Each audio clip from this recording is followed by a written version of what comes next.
Bonsoir à toutes et à tous et bienvenue dans ce journal dont voici les principales articulations.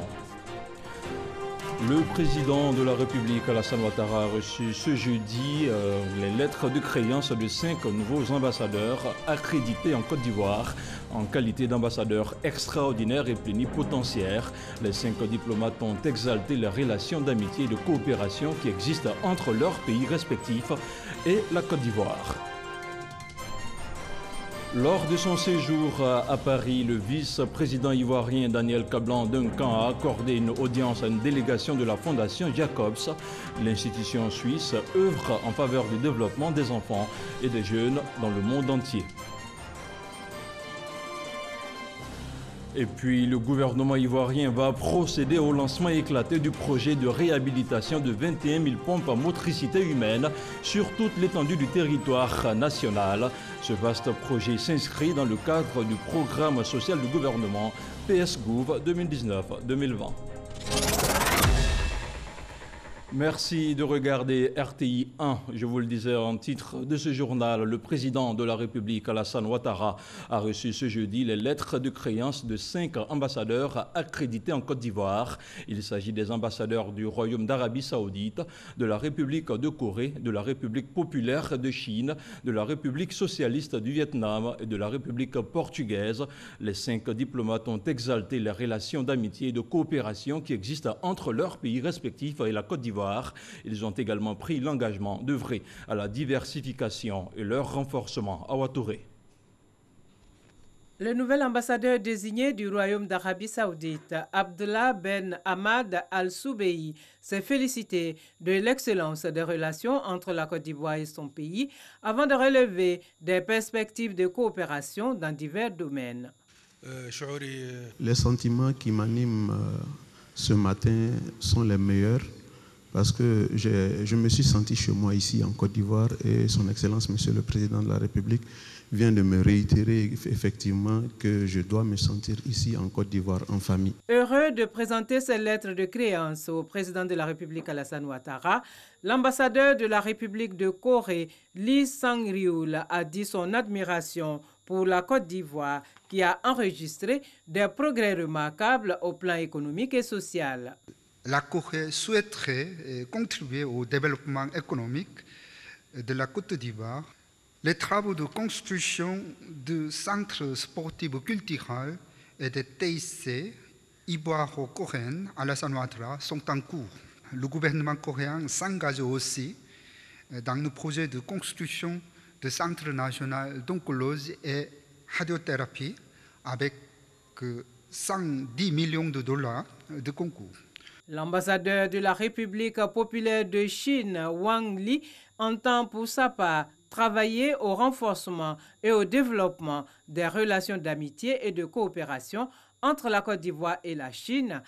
La Chine est prête à travailler ensemble avec la Côte d'Ivoire pour la mise en œuvre de tous les consensus dégagés par les 2 chefs d'État et les acquis du sommet de Beijing du FOCAC.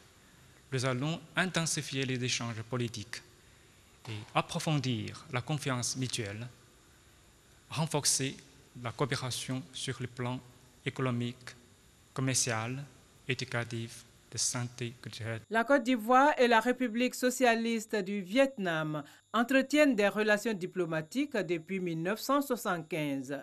Le nouveau chef de la diplomatie vietnamienne en Côte d'Ivoire a réaffirmé la détermination de son pays à consolider les relations de coopération et accroître les échanges commerciaux entre les 2 pays. Je viens de discuter avec le président des moyens pour renforcer les relations bilatérales entre nos 2 pays.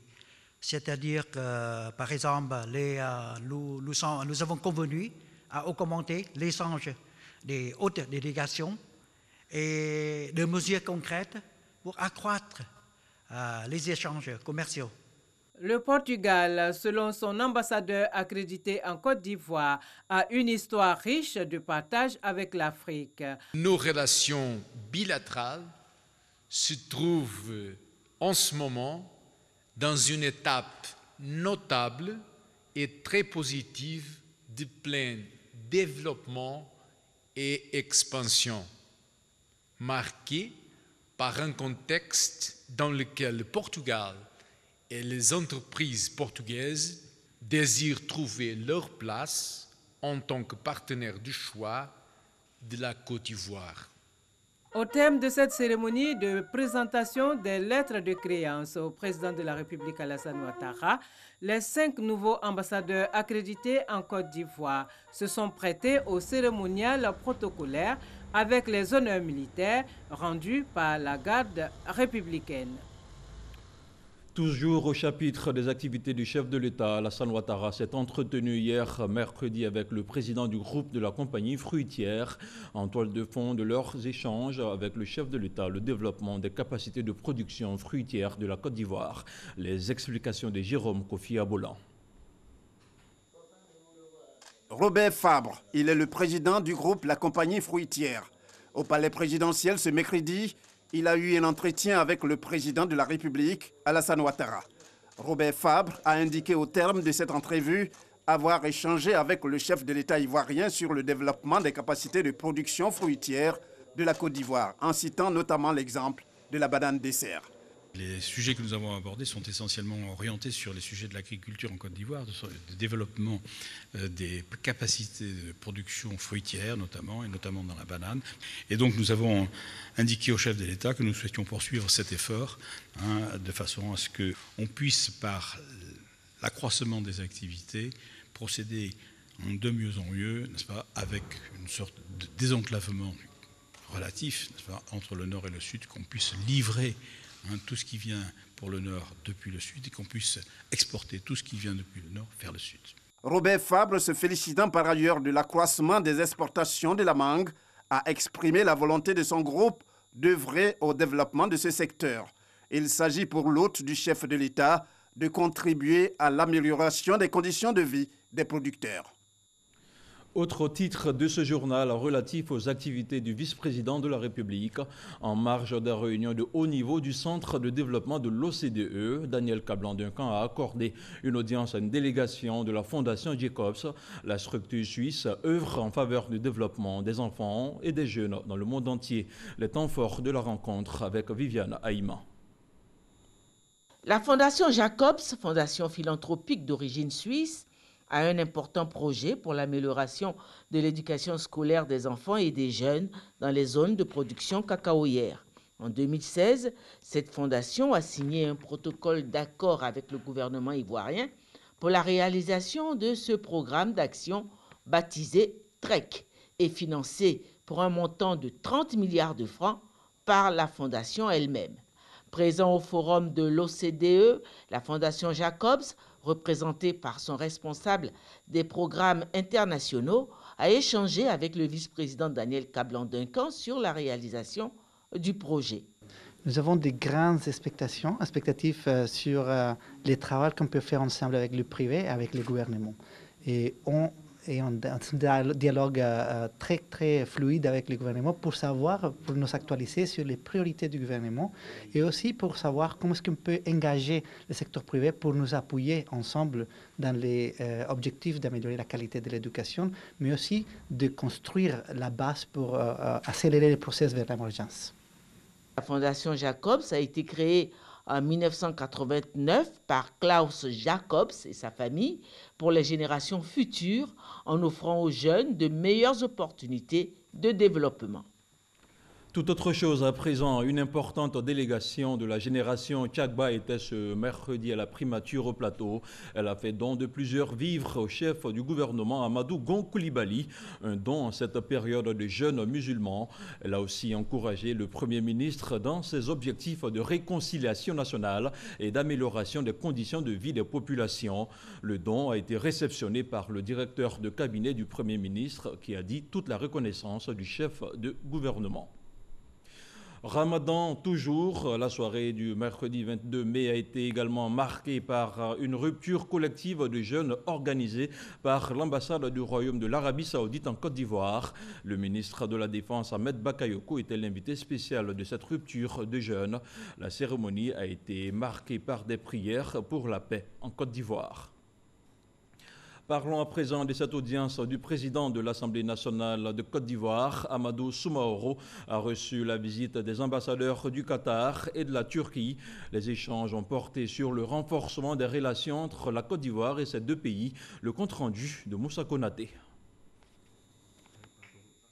L'ambassadeur du Qatar en Côte d'Ivoire reçu par le président de l'Assemblée nationale. Les échanges entre Amadou Soumaoro et Djaber Diarra Massoud Al-Meri ont porté sur les projets d'infrastructures routières et universitaires que la Côte d'Ivoire va présenter au Qatar en vue de l'obtention d'un financement. Lors de la visite du président de la République Hassan Ouattara à Doha, ils sont partis avec des projets, le projet de la construction de l'université, le projet de bitumage de l'autoroute et d'autres projets. Et donc, ils ont eu à parler de ce projet-là pour que ça soit ratifié entre les deux pays pour pouvoir mettre en mise en œuvre ces projets. Le diplomate qatari a aussi remercié le président de l'Assemblée nationale pour sa participation à la 140e Assemblée de l'Union interparlementaire, tenue du 4 au 11 avril dernier à Doha, la capitale du Qatar. Autre personnalité reçue par le président Amadou Soumaoro, l'ambassadeur de la Turquie, venu réaffirmer l'excellente coopération entre la Côte d'Ivoire et la Turquie. Nous avons échangé sur les relations bilatérales entre les deux pays. Nous avons les deux réitéré l'excellence des relations entre la Turquie et la République de Côte d'Ivoire. Nous avons aussi échangé sur les relations interparlementaires aussi entre les deux pays. Nous allons aussi travailler, œuvrer à développer nos relations parlementaires aussi. L'ambassadeur de la Turquie a également encouragé le président Amadou Soumaoro pour ses missions à la tête de l'hémicycle. Nous restons à l'Assemblée nationale de Côte d'Ivoire pour évoquer la formation du nouveau bureau de l'hémicycle, un organe dont la mise en place suscite des débats entre les différents groupes parlementaires. C'est le dossier politique de ce jour. Il a été réalisé par Moussa Konaté.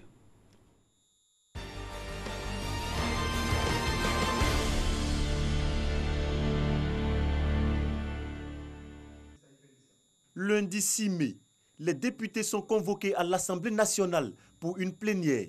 Ordre du jour, l'élection d'un nouveau membre du bureau de l'institution. 215 élus sur 252 ont répondu à l'appel à cette séance présidée par Amadou Soumaoro, le président de l'Assemblée nationale. Au bout de quelques minutes d'échange, des députés de l'opposition quittent l'hémicycle. Ils refusent de prendre part aux travaux et produisent des déclarations. L'article 100 de la Constitution, l'opposition parlementaire dispose de droits qui lui garantissent une représentativité adéquate et effective dans toutes les instances du Parlement. L'article 8 de notre règlement impose que des consultations soient menées entre le président de l'Assemblée nationale et les groupes parlementaires afin de s'accorder sur la liste consensuelle des candidats correspondant au nombre de postes à pourvoir pour chaque catégorie de fonctions.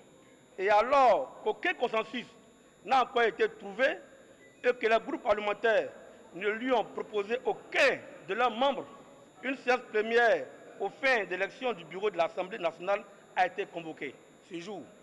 C'est pourquoi les groupes parlementaires PDC-FDA, Rassemblement et Vox Populi ont refusé de participer à cette élection. Les députés de la majorité parlementaire donnent eux aussi leur avis sur le sujet. On dit bien consultation des groupes parlementaires. Ça veut dire quoi? Ça veut dire que le président de l'Assemblée nationale parle avec les groupes parlementaires. Mais à aucun moment il n'est écrit dans l'article qu'il est lié par les résultats de cette consultation. À aucun moment il n'est lié. Nulle part c'est écrit. On n'a pas dit quand il a fini de consulter et on n'a même pas dit que ce sont les groupes parlementaires qui proposent. On dit c'est le président sur proposition du président après consultation. C'est une simple consultation qui peut aboutir à un consensus, mais qui peut ne pas aussi aboutir à un consensus. Mais cela ne peut pas prendre l'Assemblée nationale en otage parce qu'on n'est pas arrivé à un consensus. et que les autres députés prennent à témoin l'opinion nationale ou internationale, nous nous référons à nos textes. Nos textes sont clairs, nous n'avons pas foulé au pied notre constitution comme ce qu'ils ont dit. Nous respectons nos règles, nous respectons le règlement que nous-mêmes nous sommes attribués parce que ce règlement a été écrit par les députés et par eux-mêmes. L'Assemblée va continuer de fonctionner, elle a fonctionné hier et elle continuera de fonctionner. Le bureau de l'Assemblée nationale est formé. Il est composé de 11 vice-présidents, 12 secrétaires et 3 questeurs et compte 5 membres du groupe parlementaire PDCI-RDA. Le mardi 7 mai se tient donc la toute première réunion du bureau de l'Assemblée nationale. Sous la conduite du président Amadou Soumaoro, c'est une réunion de prise de contact avec les membres. Quelques heures plus tard, des notes d'information sont diffusées dans les médias. Certains députés issus du groupe parlementaire PDCI-RDA au poste de vice-président et de secrétaire annoncent leur retrait du bureau. La formation du bureau de l'Assemblée nationale, instance suprême de décision de l'institution, objet de tension au sein des groupes parlementaires. Alain Akakpo Adra est l'actuel secrétaire général de l'Assemblée nationale. Il nous donne des précisions sur la question. Le règlement nous dit que les autres membres du bureau, c'est-à-dire hormis le président, sont élus pour 1 an renouvelable sur proposition du président de l'Assemblée nationale après consultation des groupes parlementaires. Il n'est pas dit dans le règlement que cela doit se faire sur la base d'un calcul arithmétique d'une proportionnelle, mais il est dit que cela doit respecter la configuration politique de l'Assemblée nationale. Comment est-ce qu'on détermine que tel groupe puisse disposer d'un président, tel autre d'un secrétaire ou tel autre d'un questeur, si ce n'est sur la base de discussions qui sont menées avec les présidents de groupes parlementaires pour qu'un consensus puisse être mené. Tous les bureaux de l'Assemblée nationale qui ont été formés jusque-là l'ont été sur la base de discussions politiques, de négociations politiques, de conciliabules et d'accords politiques. Et c'est cela la règle et c'est cela qui a toujours prévalu à l'Assemblée nationale. Comme lors de son accession à la tête de l'hémicycle, le président Amadou Soumaoro garde le même ton. Il réitère son appel à l'union et à la solidarité afin que la représentation nationale joue son plein rôle dans le développement du pays. Nous avons toujours obtenu l'établissement des bureaux à la suite d'arrangements politiques, de discussions, de négociations. Ce que je voudrais dire pour assurer les députés ivoiriens que les discussions continuent. Je suis un oufouettiste, adepte du dialogue. Je suis ouvert. S'ils ne viennent pas vers moi, moi-même j'irai vers eux parce que je suis le chef de famille aujourd'hui. Et je vais travailler pour une Assemblée nationale unie et rassemblée. Après donc la formation du bureau de l'Assemblée nationale, une autre étape non moins importante se prépare, celle de la constitution des différentes commissions. À ce jour, on dénombre 6 commissions. Et nous poursuivons cette édition d'information. Fin de mission en Côte d'Ivoire de l'attaché de défense du Royaume-Uni. Après 3 années passées à Abidjan, le lieutenant-colonel Simon Westlake a fait ses adieux à notre pays. L'officier britannique a été élevé au grade de chevalier dans l'ordre national. C'était au cours d'une cérémonie en présence du ministre d'État, ministre de la Défense, Ahmed Bakayoko. À Sakassou, siège du royaume baoulé, les chefs de tribus et de cantons du peuple se réunissaient ce jeudi. À l'ordre du jour, la rumeur de destitution de la reine-mère. Après un examen minutieux de la question, les chefs baoulés ont réaffirmé l'autorité de la reine. Ils ont également publié le livre d'or du royaume, un document qui consacre l'organisation en pays baoulé, l'éclairage de Léon Brou. Ils sont venus de toutes les 19 régions du pays baoulé, chefs de canton, chefs de tribus et chefs des villages de Sakassou autour de la reine des baoulés. Un seul exercice, statuer sur la légitimité de Sa Majesté Nana Akwa-Boni II. La succession au trône, le mode de désignation et d'intronisation de cette dernière en août 2017 sont évoqués avec la contribution des Djefoué ou des chargés de ces questions dans le royaume. Puis, conclusion, Nana Akwa-Boni II reste et demeure à la tête du royaume baoulé. Après les mises au point qui ont été faites à cette réunion, la reine Nana Akwa-Boni II, reine du royaume baoulé, a mis sur pied le cadre organique sur lequel se repose désormais le royaume baoulé. En première position, la reine, Sa Majesté Nana Akua Boni II, troisième reine du royaume baoulé et 14e dans l'ordre de succession des souverains au trône. Aussi publié l'organisation du royaume, 5 chambres au total, chambre du conseil du royaume, de la cour royale, des premiers fils, des alliés et la chambre des membres d'honneur. Viennent le cabinet de la reine et le service d'ordre du royaume, ainsi qu'un organe non moins important, le conseil du royaume baoulé. Le conseil du royaume baoulé est placé sous l'autorité de Sa Majesté Nana Akua Boni II, reine du royaume baoulé. Comme le conseil du royaume baoulé, les membres des démembrements de ce royaume dans les 19 régions formant le baoulé ont été nommés. Nous sommes jeudi et le grand angle de ce jour est consacré à l'accès à l'eau potable en Côte d'Ivoire. 32% de la population n'a pas accès à l'eau potable malgré les efforts consentis par le gouvernement. Plus de 450 milliards de francs CFA ont été investis depuis 2011 dans le secteur. La faute au vieillissement des pompes à motricité humaine qui occasionnent des pannes. L'état des lieux, c'est avec Francis Boifo. Ayalo, 70 km d'Abidjan dans la région de Lamé. Ici, trouver de l'eau potable, pas du tout aisé. Elisabeth habite le village depuis 1953. Elle s'empresse de nous conduire sur le site d'un des forages. Pompe là, c'est gâté. Ça fait plus de 10 ans c'est gâté. On ne trouve pas de l'eau. C'est deux ici à gâter, là-bas là, c'est gâté aussi. Il n'y a pas de l'eau, il n'y a pas de pompe. C'est maintenant le gouvernement est venu faire ça pour nous. Et puis, ça ne suffit pas.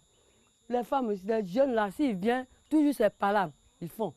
Ils font par là à cause de l'eau là. Ils disent, c'est moi, c'est moi, le village est un peu grand. Là, on souffre. À faire de l'eau là, on souffre beaucoup. De l'eau potable dans les ménages. Le sujet alimente les conversations et les réunions dans les villages qui utilisent les pompes à motricité humaine, comme c'est le cas à Abou Sekakwa, à 31 km d'Akoupé. 4 pompes au total, mais que de difficultés. Il y a 2 qui sont foutus. On ne peut même pas prendre, ça ne vient même pas comme l'eau même. C'est foutu, carrément foutu. Maintenant, c'est les 2 autres là qui nous servent un peu, mais 2 à 3 jours, ça tombe en panne. Si la pompe tombe en panne, on va sur l'ancien goudron, jusqu'à 3 km pour prendre l'eau. Les puits et les marigots, seule solution pour les populations, là où les infrastructures hydrauliques sont défaillantes ou insuffisantes. Chaque matin, on va au puits, on puise l'eau, on remplit les marmites et les assiettes. C'est ça, on prend pour se laver, on prend pour préparer. C'est pas propre, non, c'est débrouille avec ça.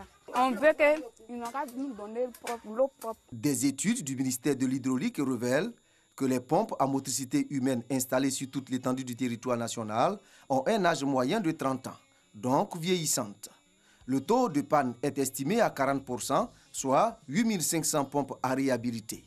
À cela s'ajoutent 12 500 ouvrages à entretenir. Au total, 21 000 pompes à prendre en compte. Le gouvernement se dit préoccupé. Bientôt, le lancement d'un vaste programme de réhabilitation des pompes à motricité humaine pour le bonheur des populations. Et puis, cette bonne nouvelle, le gouvernement a décidé de réhabiliter et d'entretenir 21 000 pompes à motricité humaine d'ici à 2022. L'opération qui vise à soulager les populations va coûter 15 milliards de francs CFA. Francis Boifo. C'est une des composantes du programme social du gouvernement. L'entretien et la réhabilitation de 21 000 pompes à motricité humaine, annoncé par le ministre de l'Hydraulique, Laurent Tchagba, va s'étendre sur 3 ans. Coût 15 milliards de francs CFA pour garantir la fourniture d'eau potable en milieu rural. Nous souhaitons qu'il y ait un impact social fort pour que cela arrive à améliorer et à sécuriser l'alimentation en eau potable de près de 11 millions de personnes, essentiellement en milieu rural. Le programme contribuera également à la création d'environ 500 emplois permanents et occasionnels, puisque nous allons remettre en selle toutes les structures du secteur qui consistent à reformer les artisans réparateurs. Le lancement du projet de réhabilitation des pompes à motricité humaine est prévu le 27 mai prochain par le Premier ministre Amadougon Coulibaly. La ministre du Plan et du Développement, Nialé Kaba, était l'invitée de la 5e édition de la plateforme des rendez-vous du gouvernement. Le grand oral s'est tenu ce jeudi à l'auditorium de la primature devant un parterre de personnalités et de journalistes. L'émissaire du gouvernement a dressé le bilan des différents programmes nationaux de développement. Plus de détails dans ce reportage signé Cheikh Aboubakar Koné. Politique de développement pour le bien-être des populations, acquis, défis et perspectives, c'est le thème qui a sanctionné cette 5e édition des rendez-vous du gouvernement. Le domaine de la planification était à l'honneur avec la ministre du Plan et du Développement, Nialé Kaba. Elle a rappelé les différents plans nationaux de développement qui ont offert une trajectoire positive à l'action gouvernementale. La mise en œuvre de ces plans a permis à notre pays de connaître une croissance économique soutenue. Le taux moyen sur la période 2012-2018 est de 8,4%. Et en vue d'accroître l'inclusivité de cette croissance et de répondre à la demande sociale, le gouvernement a adopté en 2019 le programme social du gouvernement, le PS-Gouv 2019-2020, qui vise également donc à impacter de manière significative le quotidien des Ivoiriens. Le gouvernement s'apprête à lancer un nouveau plan national de développement 2021-2025, a annoncé l'invité du jour, car les résultats des 2 derniers plans nationaux 2012-2015 et 2016-2020 sont satisfaisants, a-t-elle expliqué. Ces plans ont respectivement permis de stabiliser et relancer l'économie nationale, mais surtout consolider les acquis de la croissance. En termes d'acquis, ils ont permis de booster le niveau d'investissement de 2011 à 2018 en le faisant passer de 928 milliards de francs CFA à 4 998 milliards de francs CFA, soit un taux d'investissement de 20,8% en 2018. Des investissements avec une contribution remarquable du secteur privé qui est passé d'un taux de 5,3% en 2010 à un taux d'investissement de 13,8% du PIB en 2018. S'agissant de l'important programme du 5e recensement général de la population, Nialé Kaba s'est voulu rassurante sur l'effectivité de l'opération. Cette année, nous avons commencé à la communication tôt. Le dénombrement aura lieu en novembre-décembre. Nous avons rencontré les religieux. Nous avons commencé à rencontrer donc, les leaders politiques et nous allons poursuivre avec les différents groupes socio-économiques pour leur indiquer que c'est une opération simplement à caractère économique et que tous les résidents doivent accepter de nous accompagner dans sa réussite.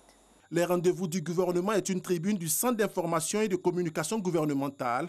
Elle offre la possibilité aux hommes et femmes des médias nationaux et internationaux d'interagir avec les membres du gouvernement sur des questions brûlantes de l'actualité. Et depuis hier, mercredi, il n'y a pas eu d'abattage de moutons, de bœufs et petits ruminants à l'abattoir de Port-Boué. La grève a été lancée par les chevillards, les grossistes en charge de l'abattage des bêtes et qui se chargent ensuite de les revendre aux bouchers détaillants. Ils dénoncent une augmentation des frais d'abattage d'environ 600% du prix taxé depuis toujours par le district d'Abidjan. Le ministre des Ressources halieutiques et animales, Adjoumani Kouassi, s'y est rendu afin d'échanger et ramener à la raison les différents acteurs du secteur. Lancement en France des journées économiques Ivoire-Bordeaux, c'est une initiative de l'association Aquaba des Ivoiriens de Gironde. C'est un reportage de Jean-Jacques Kwame, envoyé spécial à Paris, avec le commentaire de Cheikh Aboubakar Koné. Bordeaux, capitale du département français la Gironde. Pour cette 2e édition du Forum Ivoire-Bordeaux, une centaine d'opérateurs économiques ivoiriens, bordelais et de la diaspora ivoirienne vivant à Bordeaux vont se rencontrer, nouer des contacts et des partenariats d'affaires. La Côte d'Ivoire est un des pays les plus attractifs aujourd'hui en Afrique et il n'y a pas de raison que des Ivoiriens qui ont des idées et qui ont de très bonnes intentions qui ne puissent pas justement contribuer au développement de notre pays en créant, en investissant et en apportant en tout cas des financements. Secteurs clés, TIC, tourisme, immobilier, BTP, agriculture. Pour le ministre Bruno Koné, c'est une initiative qui va permettre de booster la coopération entre Abidjan et Bordeaux et présenter les opportunités d'investissement en Côte d'Ivoire. Aujourd'hui, il y a de la place, il y a de l'activité en Côte d'Ivoire, de l'activité pour des gens que nous savons braves, des gens qui ont acquis une certaine expérience ici, qui ont eu à faire des formations ici, qui peuvent revenir à Abidjan en ayant appris des choses, en étant capables d'apporter de l'expérience, d'apporter un acquis. Après la première édition en 2014, la deuxième édition, Ivoire-Bordeaux, a pour terme promotion économique, enjeux et perspectives. Au menu, conférences, panels, rencontres B2B et visites de terrain. Ce journal est terminé. Merci de l'avoir suivi. L'information continue sur le www.rti.ci. Bonsoir.